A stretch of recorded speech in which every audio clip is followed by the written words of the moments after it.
Hello, everybody, and welcome to another episode of Attack the Baseline, a WNBA podcast. I'm your host, John, joined by my co-host, Kristen. Kristen, what's up? Hello, nothing much. Nothing much. We're here for episode 2 of our new podcast about the WNBA, the purpose of which, as we mentioned in the title, is to attack the baseline knowledge that you have of the WNBA. And that we have. And that we have. Most importantly, that we have. Yeah. We set out on this journey last week, put out episode 1, put out some feelers, had some lovely response from a lot of people, which was really amazing. Not something that I've had in my podcast past. Yeah, so it was fun. It was really incredible. Yeah. So thank you. Obviously, we have individual listeners that we may mention throughout this episode because there are impacts on our podcast at large that they have made, but we'll get into that. And I think the first thing to talk about, obviously the subject matter of today's podcast, as you can see in the title, is the draft. We're recording this podcast on Tuesday afternoon. The WNBA Draft just happened last night. 3 rounds, 36 picks, a lot of players, some that we know, some that we don't know, some that will be great, some that might miss the mark. We're going to talk about a little bit of every team, see what's going on. But before that, we have a new segment that we're going to introduce, and I would like to call it the Heat Check, which is a segment where we talk about some of the fact checks that have occurred between our last episode and this episode. There were a handful of things that our lovely listeners called us out on after listening to our first episode. And remember, that was our baseline knowledge of the WNBA. We made a lot of mistakes. We're only growing from here. But there are a couple things that we would like to address. And Kristen has captured them all. Only 2 things right now. But we're happy to be called out on what little knowledge we have. Yeah. So the first thing was our listener, Tim, who called us out on saying that the planned expansion team is in Sacramento. I wasn't sure, but I said Sacramento. It's not. It's Not in Sacramento. fact Golden State. Yes. Bay Area. Yes. Which basically is where Sacramento is. But that's fine. Kristen's making this claim. I'm not making this claim. Golden State, they'll be called, we believe. But they don't have a name yet. Yeah, maybe the Valkyries. That's what listener Tim loves to say. As far as I know, that's not confirmed. Does the Wikipedia actually say Sacramento? No, it doesn't say Okay. Sacramento. That's just what I thought of. I knew it was Bay Area. I just thought Sacramento. Right. Well, I mean, I think it just says Bay Area. it made sense to say Sacramento. I think. It's fine. There's it's obviously an NBA team there, the Kings. Yes, so but congrats to Golden State. Which also, of course, has a very famous NBA team as well. So that it makes makes sense. And the second one, Kristen, what do we got? The second one was, you said last time that you believe that a lot of the WNBA players that enter the draft are 2, 3, 4-year players in college. And you kind of made it seem like they just happen to do that. But in fact, our friend coach told us that no, there actually is a rule that you have to be 22 Right. to enter into the WNBA draft. So they are older. They have to be older than for the typical NBA. Yeah, which, I mean... That's a fact. That's a fact. And it's annoying because there are plenty of talented players in college that I'm sure could make the leap into the WNBA after 1 or 2 seasons. But yeah, they're kind of stuck behind this rule. I know that there was a period of time when this same rule applied to the NBA, but that I know that's faded away. And now they're trying to go all the way back to just being able to be eligible right out of high school. And they're still a little ways away from that. But the high school eligibility draft that's coming up for the NBA is going to be wild. It's going to be insane. But again, we're happy for you to call us out. That means that you care for us to get the right information and you care for our audience to get the right information. This is just for learning. So let us know. Yeah, let us say that's wrong. Exactly. You can let us know if you know us personally, if you have another means of contact, or you can reach out to us at our email, which is attackthebaseline@gmail.com. Now, we have a big thing to talk about today. We have the draft. Kristen, do you have any baseline ideas, takeaways from the draft? Oh, I thought it was fun. I don't think I typically watch NBA drafts. We usually watch football drafts. Well, I always watch the NBA draft too. Sure, but perhaps I'm not in the room. It's okay. I remember watching the NFL drafts more than Yeah. NBA. But they did say last night that this was the first time that they had sold tickets to the WNBA draft.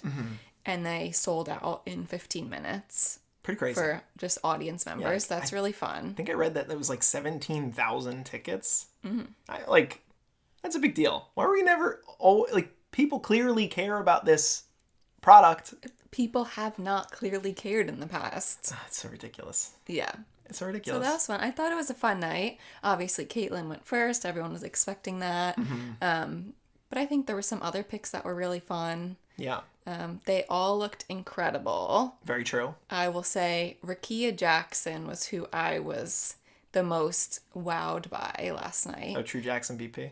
Yes, her outfit was so awesome. She looked amazing. And just her, I feel like her personality shined more than some of the other players. Good takeaway. So she seems fun. I agree. And I don't know much about her. She didn't, as far as I know, she didn't make a very long run in this year's tournament. I mean, we started really paying attention at the Elite Eight, the Final Four, the championship game. But I agree. Rakia made an impression, and she was one of the only people who they interviewed who said that she wants to win. Yeah. Everybody else was like, "Oh, I just want to have fun." Yeah.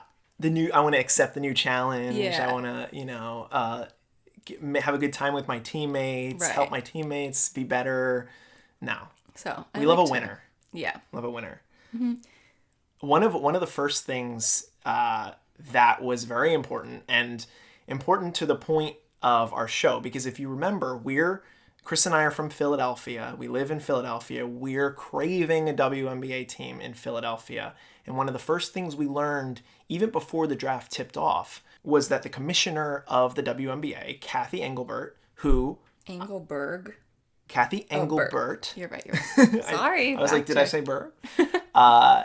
Who I did not know about before yesterday, which, there you go, learned immediately who our commish is. She talked about expanding the league in very important ways. She wants the league to be 16 teams. So she says right now the league is at 13 when you include that Bay Area expansion team. And the short list of teams that she would like to add, or they're engaged in talks. There was actual breaking news on what these expansion teams might be. We have at the top of this list in this tweet from Front Office Sports, which has 100,000 views, Philadelphia, number 1. Yeah, you know where she's from? Where's she from?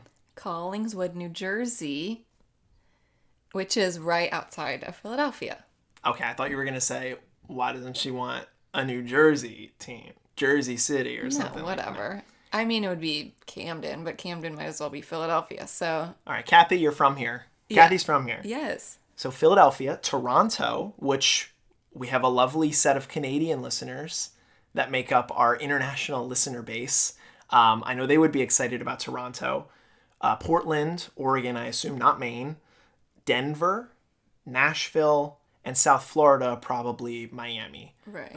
But maybe Tampa or Jacksonville or something like that. Orlando. I don't know what South Florida really means. No. But I don't know. But really exciting stuff there. That Yeah. She said by 2028, yes. she wants to have 16 teams. Which is huge.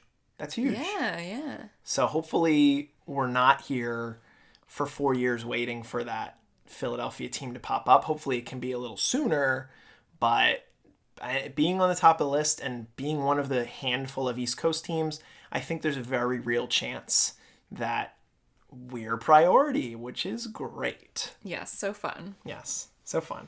Our dream will come true. Yes, our dream will come true. And finally we can get a championship Our in new Philadelphia. Dream. Yes. Yes, very important. Okay, why don't we get into the draft itself? I've taken some baseline comments and things that I saw looking at the draft board. I looked at the team needs according to CBS Sports, and I'm just going to go team by team very quickly in order of how they picked. I'll say what their team needed and sort of how their pick philosophy was, because again, we don't know the makeup of the teams. We're going to dive into how the teams are made up in our series leading up to the season kickoff on the 14th of May, where we analyze a little bit of how everybody works. But again, this is just yesterday's draft opinions and takeaways that I saw. And yeah, if you want to riff, you can riff. Mm-hmm. But I'll start with the Indiana Fever. You've already mentioned Caitlin Clark, the obvious number one pick. We learned that this was probably a historic draft class, pretty deep in the first round of like really talented players. Mm-hmm. But the Indiana Fever, who have been bad for a pretty long time, had the first overall pick last year. Mm-hmm. They were looking for 3-point shooting and defense. And what did they end up doing in their 3 picks? They drafted 3-point guards. 3 guards. Okay. I mean, obviously, Caitlin is 3-point shooting. I don't know much about their other 2 picks, Celeste Thomas and Leilani Correa. They could be defensive-minded point guards, but I would imagine if you wanted defense, they probably wanted to look for like a bigger-sized player, and they ended up going with 3 guards, which tend to be smaller players. Oh. I just thought that was a sort of interesting thing. Okay. So, okay. I'm not going to really know what the positions mean. Guards are not typically defensive. I mean, I'm not saying that guards can't be defensive. Mm-hmm. Like Nika Mule, for instance, a player who was on UConn, who when they played against Caitlin, like she had her hand all the way in Caitlin's face the whole time. She was great. So it was very clear to me that, knowing nothing about Nika, that like her main attribute was defense. Mm-hmm. Like if you look at her stats, she's not a high volume scorer. She's not like a big time passer or rebounder. She is very clearly there to like influence the defense. Yeah. So guards can be defensive minded, but they just tend to be smaller. Okay. Yeah. Okay. I mean, these women are not huge. No, to begin with. They're not, and that's something that I have to.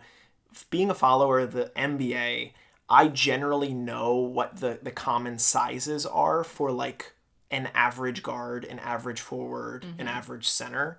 But like obviously there can be guards that are 6'8", 6'10", like really tall. But in the WNBA, it looks like a lot of 6 foot, 5'11", 5'10" is big. Mm-hmm. One of the guards that was drafted last night, she's 5'5". So you can be small. Could be me. Kristen said last night, I could be in the WNBA. She's a hooper. I did say it. Okay, I didn't mean it. What's your intangible trait? What's like the thing that you're like? I'm good at defense. Kristen is a ball hawk. Yes. Yes, when we would play pickup, Kristen was on ball every time. Yes, I'm smaller than the people's arms typically. Well, when we're playing against like men, I'll be shorter and then I can just grab it. Hey, she gets boards. She gets steals. I'm not good at shooting. That's not what boards are. Oh, what's board? Rebounds? Oh, rebounds. She gets buckets. Buckets. I'm not saying that you're getting buckets. I know that. I'm not. No. That's Okay. So that's the Indiana Fever. 3 guards. Interesting. LA Sparks made the 2nd and the 4th pick in the first round. They were looking for franchise players, which is kind of funny. Can't go wrong when you have the 2nd and the 4th pick, and they end up taking Cam Brink with the 2nd pick and Rickea Jackson, the 4th pick, both of which could very likely be franchise players. Do you have any takeaways? Well, during the draft, it kind of scrolled at the bottom saying what the team's needs were, some of the team's needs. And one of theirs said rebounding. Oh, really? Yeah. So that was one of the ESPN things. Yeah. Well, that's why they went with size. I mean, Cam is very tall. Yeah, they got some of the tallest people. I mean, they didn't go with a center, but I guess they didn't need a center. So, kind of interesting. Yeah. So this one was funny. Chicago Sky ended up picking in the 3 spot, and CBS Sports said that their needs were literally everything. Oh. So I guess they're struggling all across the board. And they ended up picking they ended up picking a center, a power forward, and a shooting guard. So they did sort of spread all across the board. Most importantly, they went with who I believe is the tallest woman in the draft, Camila Cardoso, who recently won the national championship. We mentioned her on the first pod. She was very clearly excited. She cried. She seems awesome. She seems very awesome. So sweet. She's from Brazil. Mm-hmm. She moved from Brazil when she was 15 and went to high school in Tennessee to play basketball. I love that. So sweet. I'm happy for her. I mean, as Joel Embiid fans in Yes. Philadelphia, we can appreciate a player from out of the country coming at a young age to learn how to play basketball better and increase their craft. So, all signs look like Chicago had a good draft. We'll see how it pans out. Mm-hmm. Dallas Wings were the next team to pick. They picked it at 5, and they were looking for 3-point shooting, backcourt, and wing depth. So a lot of things. Also a lot. All over the board. They ended up taking. But they finished 4th. They finished 4th in the last standings. year. So it's not horrible. No, they might be a few things away. I mean, when you say you need depth, like your starters are probably good. Right. So they just need to add a couple more pieces. They ended up going with 3 shooting guards. So the Fever went with 3-point guards. The Wings go with 3 shooting guards. These are the only 2 teams that picked the same position in every one of their picks. Interesting. And one of the cool things was not until later, but the Dallas Wings actually took one of the first. Sorry, not the first. One of the handful of international players in this draft. So there were a handful of players from France. There was a player from Belgium, a player from Australia, from Italy. So there are a couple international players that aren't in the college game, but teams aren't afraid to draft European players because they could be amazing. Mm-hmm. I mean, it works in the NBA a lot. Mm-hmm. There are a lot of non-American players now. Yeah. So that was it with Dallas. I mean, they get shooting, so that answers their 3-point shooting question. Mm-hmm. Washington Mystics. They were looking for impact players. What does that mean? That's kind of like a pretty nebulous concept. Players that impact the game. So could just be, looking to find like a diamond in the rough, like an insanely strong defensive player or a really good shooter that sort of under the radar. Mm-hmm. They ended up going with a forward and a couple of guards in their picks, also drafting international near the end of the draft. I don't know. Are they impact players? We'll Who knows? see. Aaliyah Edwards is good. Aaliyah Edwards is very good from what we saw in the tournament. So I believe, having a power forward, it's a very valuable position. I hope that, Aaliyah is the type of player that they're looking for, but we'll see. Mm-hmm.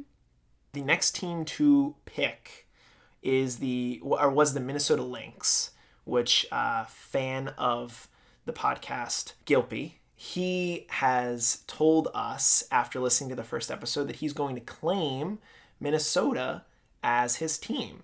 So and just to take it away from the draft for a second, one of the things that's been exciting after the first episode, the reception that we got, there are a handful of people that have outwardly told us that, like, I know nothing about the WNBA. I am going to start following the WNBA because of the podcast. Yes, incredible. Well, I don't want to say because of us, but because there's so much momentum right now. Yeah. We're obviously getting behind it, and we're happy to have other people join us. So that's very fun. I mean, I'm going to say it's because of us. Okay, it's because of us. It's, someone's got to be the catalyst. You're right. So. Yeah. Yeah. I mean, people have bought merch.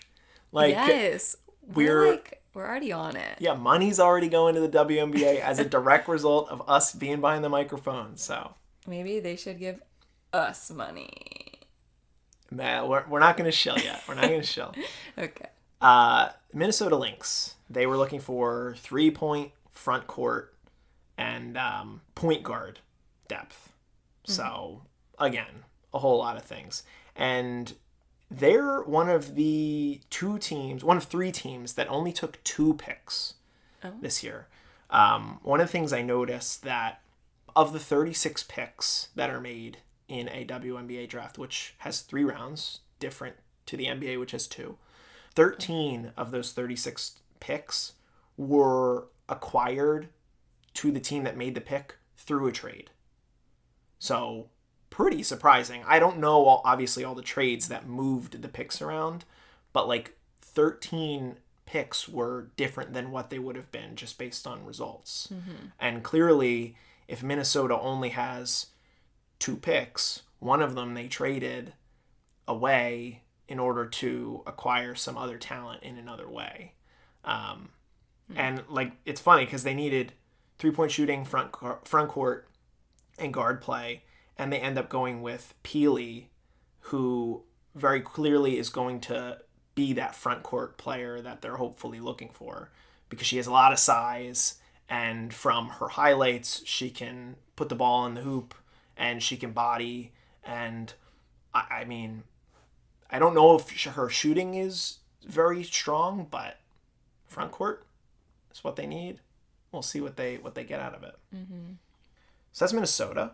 We've got a couple more teams here. Connecticut Sun were next. They took the first international player in Layla Lacan from France. And they needed also 3-point shooting, wing depth, and front court depth. So they ended up going with all guards, so not really front court.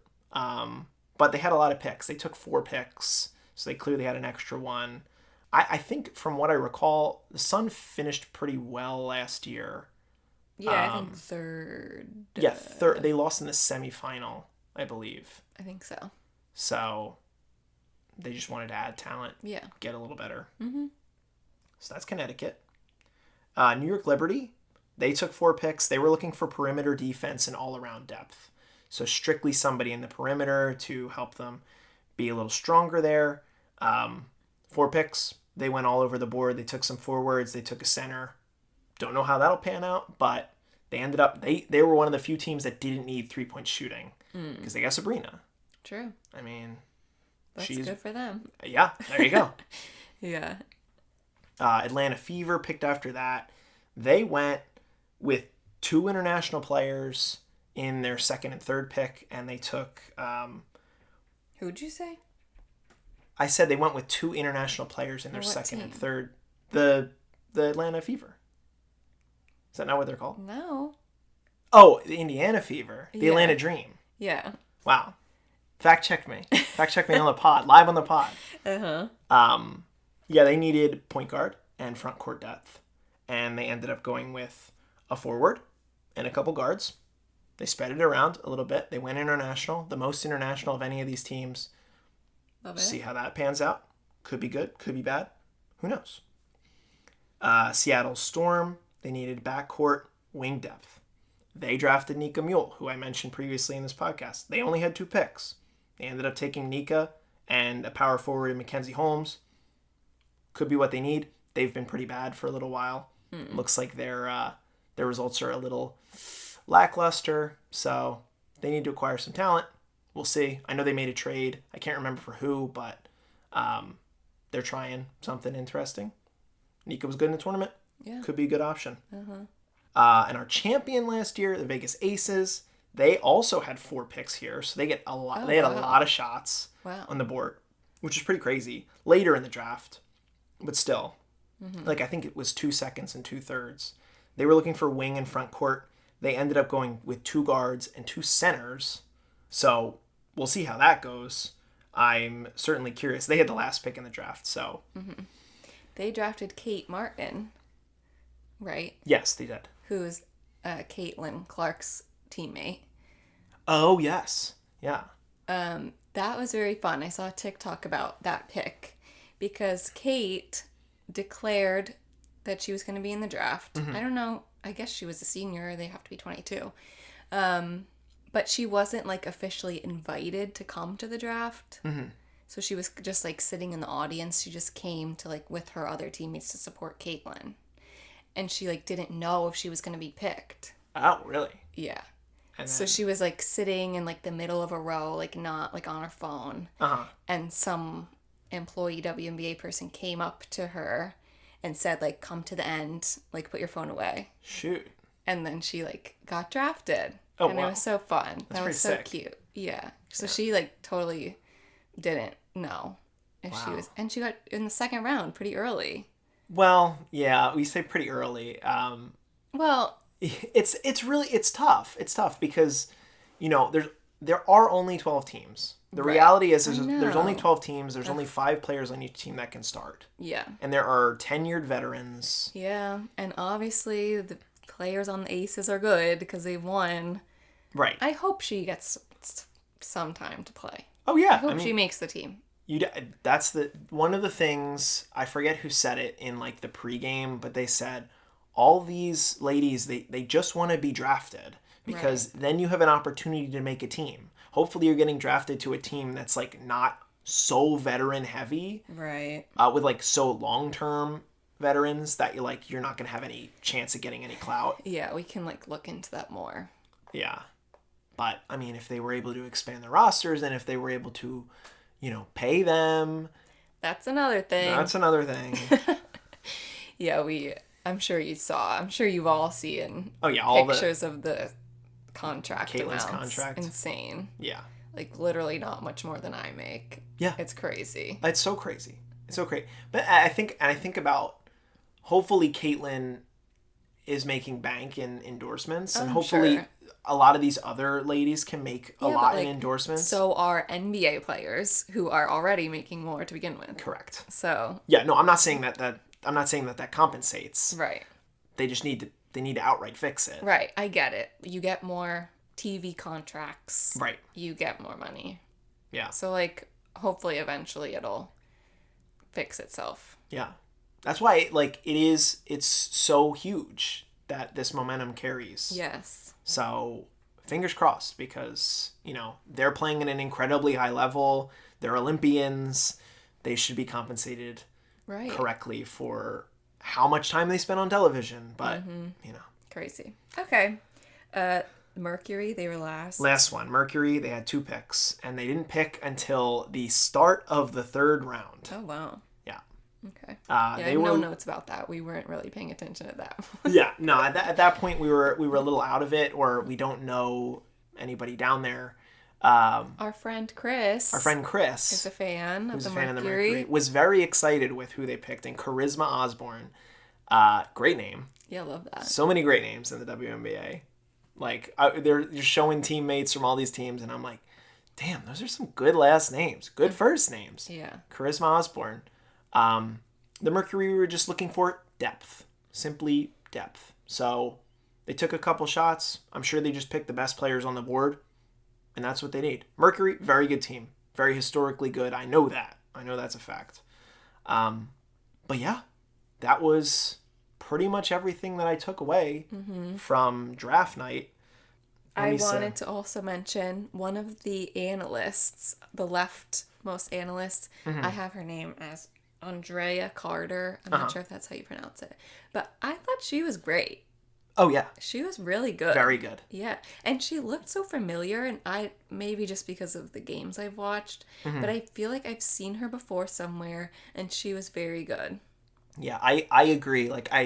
There were panelists that were talking, and I'm like, I know I should know you. I know I recognize you. I didn't know the names off the top of my head, and they weren't reminding me. I feel like there's so many shows where they throw the name on the bottom. Yes, they only came up once or twice. I had to look it up today, what her name was. That's a very good call. That's a very good call by you. Yeah, she was great. Yeah. It was good. It was just good. They handled business. It went smoothly. I feel like it went decently fast. Yeah, it was done before 10 o'clock. Yeah. Other drafts could learn to have that pace. But, of course, it was only 36 picks, but just move at a good pace. Now the NBA is looking to go from 1 day to 2 days, which that's going to probably be annoying. But anyway, that's our main takeaways from draft day. Do you have anything else? I've said most things. Okay. I feel like I've also said most things. And look at us. We're right around when our 30 minutes is at. Yeah. So that's what we love to see. Again, we're here to give you more bite-size information because Kristen and I have a lot to learn. And we're not going to learn it all in one episode. And for our listeners that don't know a lot, you're not going to learn it all in one episode. But we had a lot of names that we could just share with you. General team philosophies.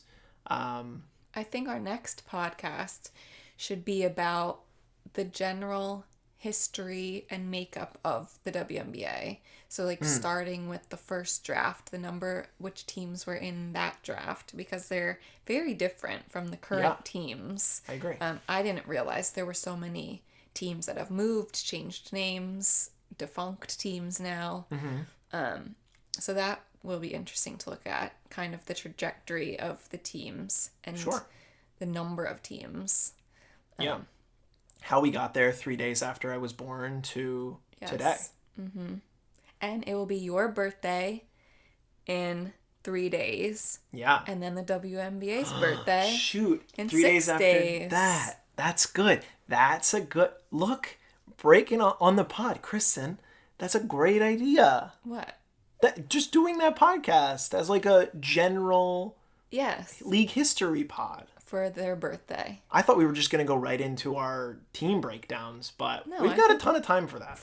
It's our 28th birthday, your 28th birthday, and the WNBA's 28th birthday. Oh, man. Reminder that episode 3 is Happy Birthday WNBA. Yes. That's what it's got to be called. Oh, so good. So good. I love it. Great. Okay, then why don't we look to wrap it up? Caitlin was on SNL. That's good. Talk about that. I forgot about that. Yeah.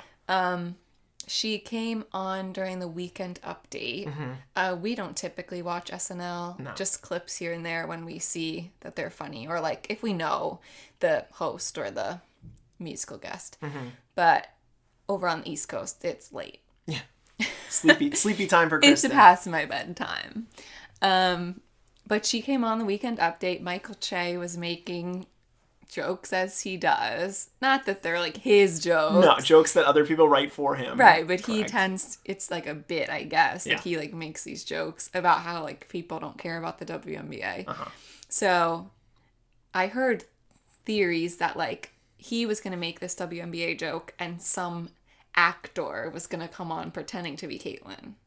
Oh, really? But then like actually Caitlyn came on. Oh, I love that. And like surprised him. And I thought she was funny. Yeah. She was good. She said that she wrote her own jokes. I wonder if she did. If she did, they were amazing. She said she did. They were good jokes. They were so, And the end was so funny where she's like, "You don't have a girlfriend, Michael."